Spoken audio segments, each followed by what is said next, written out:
Овој пат почнуваме со летните активности во сферата на аграрот. 25 килограми од декар.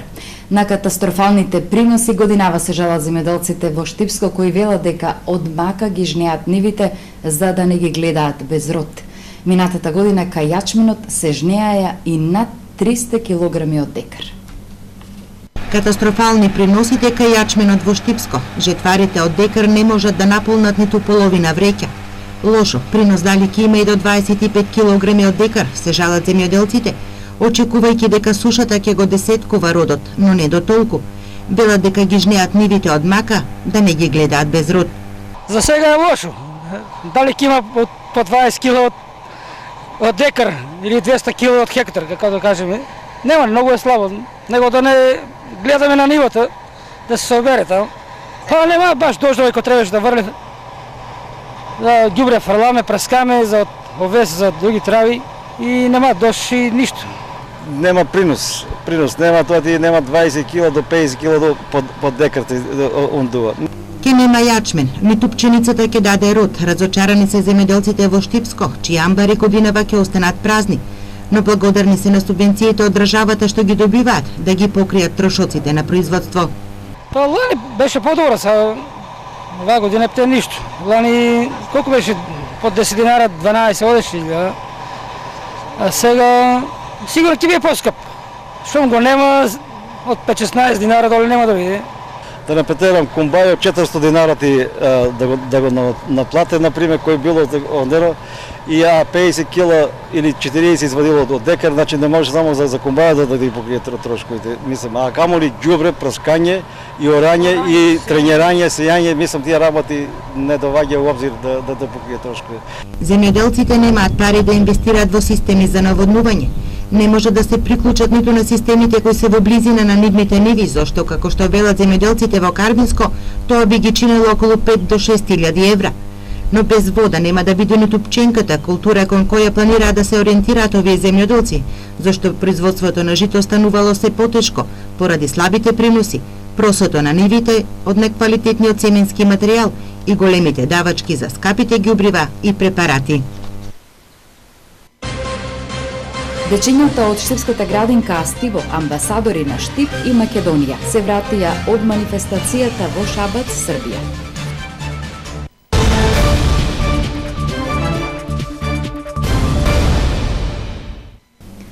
Околу 200.000 евра општина Пробиштип инвестира во ново улично осветлување, како и изградба на тротоари и пешачка патека.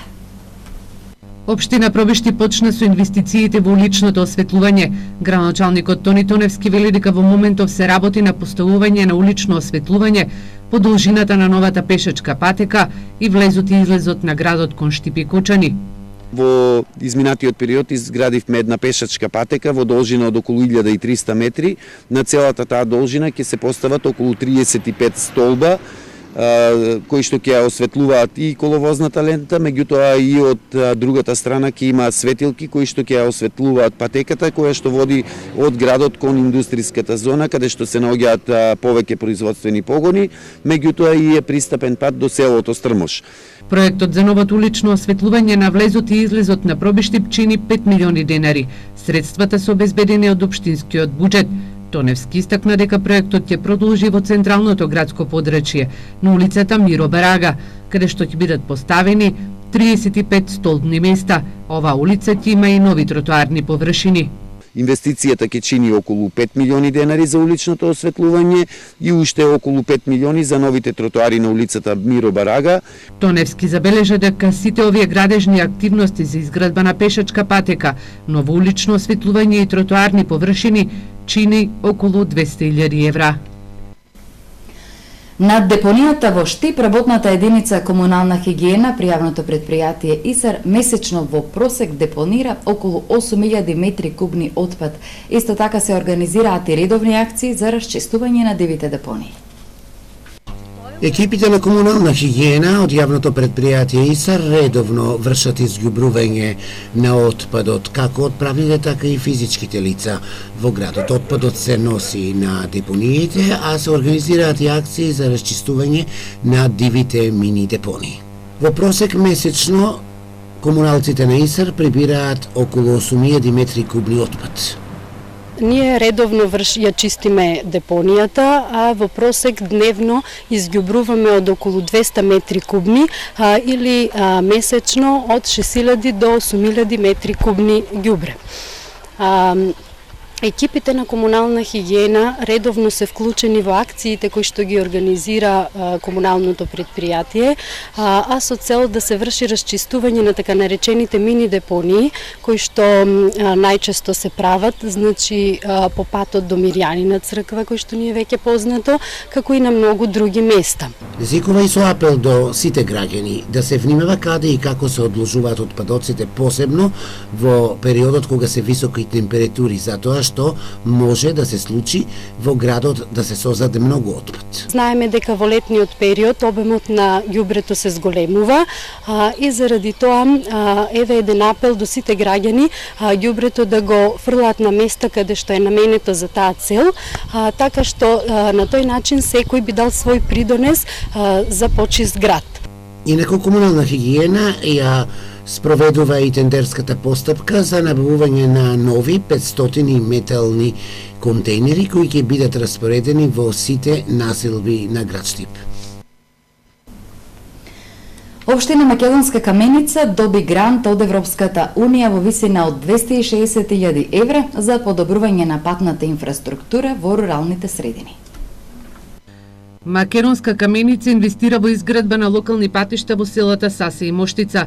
Проектот вреден 260.000 евра се грант од Европската Унија, а се користат за изградба на локален пат во селото Моштица до Перчачка Мала и изградба на локален пат во селото Саса до Саравска Мала. Асфалтира веќе неколку дена активно изградата на локалниот пат во село Моштицка до Перчачка Мала, кој што е во должина од 2,5 километри. За изградата на овој пат општината една меѓу првите која што обезбеди финансиски средства од Светска банка како грант во оние што е за 260.000 евра, кои што се наменети за рурален развој на општините.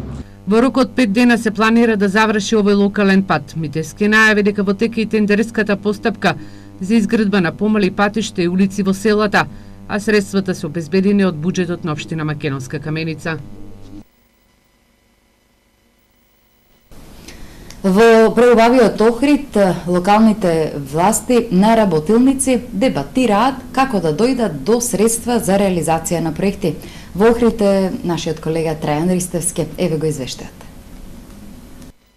Преку проектот Мерки за градење на капацитетите на мрежата на асоциации на локалните власти во Југоисточна Европа НАЛАС се овозможува користење, односно мобилизирање на средствата од Европската Унија. Целна група се вработените во асоциациите на локалните самоуправи и секретаријатот на НАЛАС, кои се ангажирани за апликација за средства за реализација на проекти. Проектот е во време трајање од 8 месеци и се реализира во две фази. Првата, која е во самиот финиш, имаше за цел да се најде пристап до средствата преку така наречен процес на приоритизација, скрининг, поврзување на партнери, подготовка на апликации и идентификување на повици од европските програми. Проектот пратеше еден пристап на мерки за градење на капацитети кои што се практични преку учење на работно место, со искористување на исто така странска експертиза, во конкретниот случај од регионот и од Сојузна Република Германија. Според експертите, апликантите не можат да конкурираат ад-хок како досега, туку преку однапред осмислена стратегија на точно одредена програма. Средствата не се проблем, туку начинот како да се дојде до нив. The money is there, but if you can't, if you do not have the capacity, that means the financial capacity, nor the human resource capacity in order to engage in an application process, and that's the basic problem. And then the problem is also not only the application itself when it comes to the implementation. Поголемите општини располагаат со финансиски и човечки ресурси, меѓутоа вистински проблем се средните и малите локални самоуправи, кои имаат недостаток од ОБТ. Проектот на сите НАЛАС членки им нуди еднакви можности, најнапред да се информираат за односните ЕУ програми, да се подготват да аплицираат и на крајот да реализираат. I think this will be a very helpful process to come at the end to an algorithm that will be available for all NALAS members to look on a schedule what should be done from a project idea until the deadline of the submission of an application and how this could be done. Стекнатите знаења и искуства од првата фаза ќе се рефлектираат врз одлуката на партнерите во проектот да ги дефинираат целите и резултатите што треба да се подготват во втората фаза. Трајан Ристовски, Ирис телевизија, Охрид.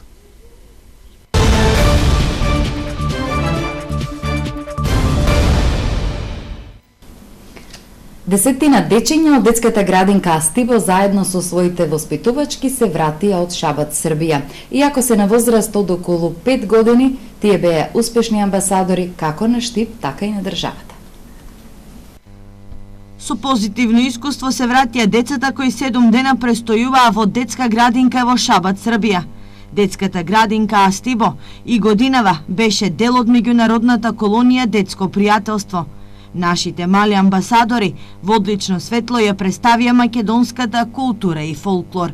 На отварањето на колонијата се отворивме со музичка точка поврзана со екологијата и беше одлично представена и извежбена од страна на дечињата, а на завршната приреда се наставивме со фолклорна музичка точка, каде што добивме бис и бевме, да наречем, најдобро прифатени од сите музички точки и затоа се потврдува дека фолклорот секогаш знае да остави белека и слушателите, поготово нашиот музички македонски фолклор. Меѓународната колонија Детско пријателство е од голема важност за понатамошниот развој на децата, покажуваат досегашните искуства.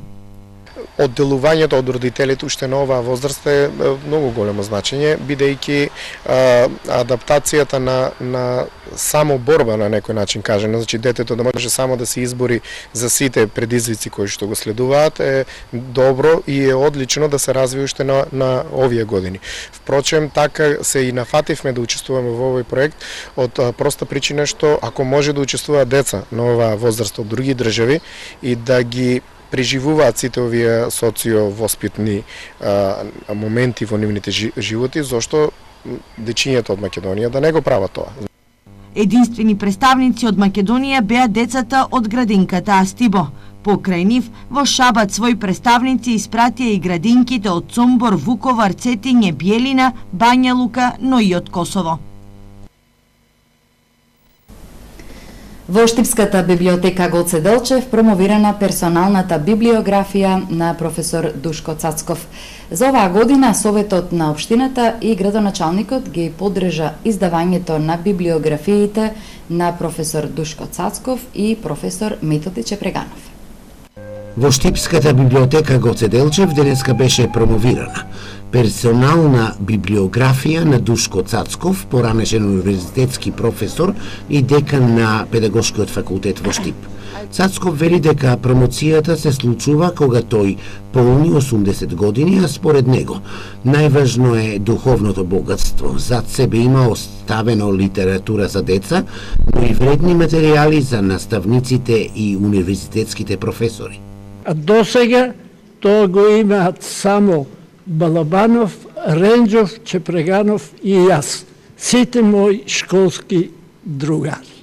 Директорката на Националната установа Универзитетска библиотека Гоце Делчев Штип Милена Ристова Михајловска вели дека издавањето и промоцијата на персонална библиографија на Душко Цацков е поддржана од страна на Советот на општина Штип и градоначалникот Илчо Захариев. Персоналната библиографија на Душко Цацков, човек кој што многу допринесел на овој град, човек кој што е благајна на културната меморија, како што вели рецензентот Венко Андоновски, човек на кој што Штип му должи многу. За него ги имаме напишано, има издадено повеќе книги, повеќе стручни книги, бидејќи предметот литература за деца од него и самата професија и идните наставници имаат преку него многу за саканост.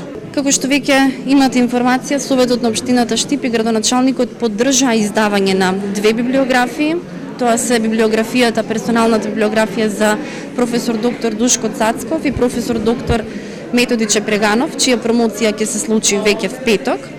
Меѓутоа, она што е наша интенција и што сакаме да го направиме во текот на месец јуни е да аплицираме со проект до Министерството за култура на Република Македонија за да се случи второ издание на овие библиографии, бидејќи сегашниот тираж е мал. Библиотекарите кои работеа на персоналната библиографија на Душко Цацков велат дека е одлично четиво и може да им служи на студентите при нивното истражување.